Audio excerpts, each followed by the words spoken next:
চকলেটের লোভ দেখিয়ে নাবালিকাকে ভাড়া বাড়িতে ডেকে নিয়ে গিয়ে যৌন নির্যাতন। অভিযুক্ত যুবককে 25 বছর সশ্রম কারাদণ্ড, 50,000 টাকা জরিমানা।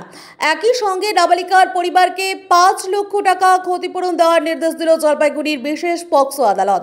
প্রসঙ্গত 2021 সালের আগস্ট মাসে প্রতিবেশী ভাড়াটিয়া এক যুবকের যৌন লালসার শিকার হন ধূপগুড়ির বাসিন্দা 7 বছরের এক নাবালিকা।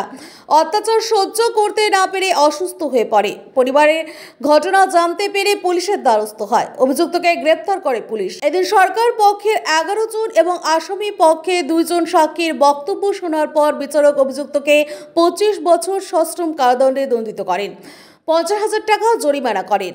অনাদায়ে আরও 5 মাস সশ্রম কারাদণ্ড।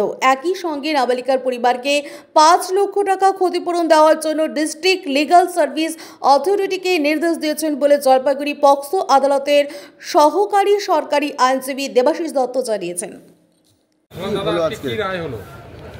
আজকে পক্সো আদালতের বিচারক মাননীয় রিন্টু সুর একটি ধূপগুড়ির একটা মোকদ্দমায় তাকে সাজা ঘোষণা করেছেন।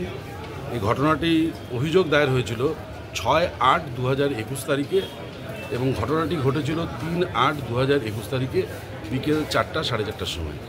সেই সময় এই নাবালিকা মেয়েটি, তার বয়স তখন 7 বছর ছিল, সে বাড়ির সামনে খেলছিল।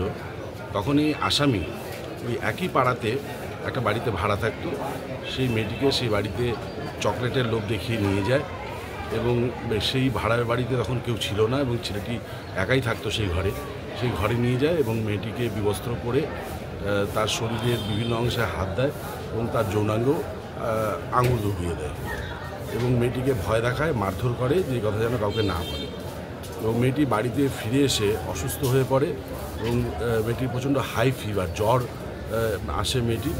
তো মেয়েটির মা মেয়েটিকে তার পরের দিন ধূপগুড়িতে এক ডাক্তারের কাছে নিয়ে যায়, প্রাইভেট ডাক্তারের কাছে। প্রাইভেট ডাক্তার মেয়েটিকে দেখার পরে বলে যে এটাকে জলপাইগুড়ি হাসপাতালে নিয়ে আসার জন্য বলে তাদেরকে।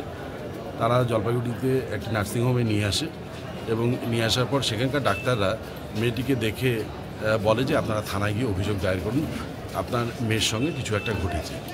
তারপরে মেয়েটি তার দিদিকে সবার প্রথম ডিসক্লোজ করে ঘটনার ব্যাপারে এবং তারপরে তার মা ঘটনাটি জানতে পারে। তারপরে তার বাবা থানায় অভিযোগ দায়ের করে। এই ঘটনাতে পুলিশ তদন্ত, আসামিকে অ্যারেস্ট করে এবং পুলিশ তদন্ত শেষ করে চার্জশিট দাখিল করে। পক্সো 6 ধারায় এই মামলায় চার্জ গঠন হয় এবং এই কেসটিতে টোটাল 11 জন সরকারি পক্ষ থেকে সাক্ষী প্রদান করে এবং 2 জন আসামির পক্ষ থেকে সাক্ষী দেয় এই কেসে। এবং তারপরে উভয় পক্ষের সওয়াল জবাব হওয়ার পরে মহামান্য আদালতের বিচারক আজকে এই আসামি রঞ্জন বর্মনকে 25 বছরের সশ্রম কারাদণ্ড সঙ্গে 50,000 টাকা জরিমানা, অনাদায়ে আরও 5 মাসের সশ্রম কারাদণ্ড ঘোষণা করেন এবং ভিকটিমকে 5 লক্ষ টাকা ক্ষতিপূরণ দেওয়ার জন্য ডিস্ট্রিক্ট লিগ্যাল সার্ভিস অথরিটিকে অর্ডার করেছেন।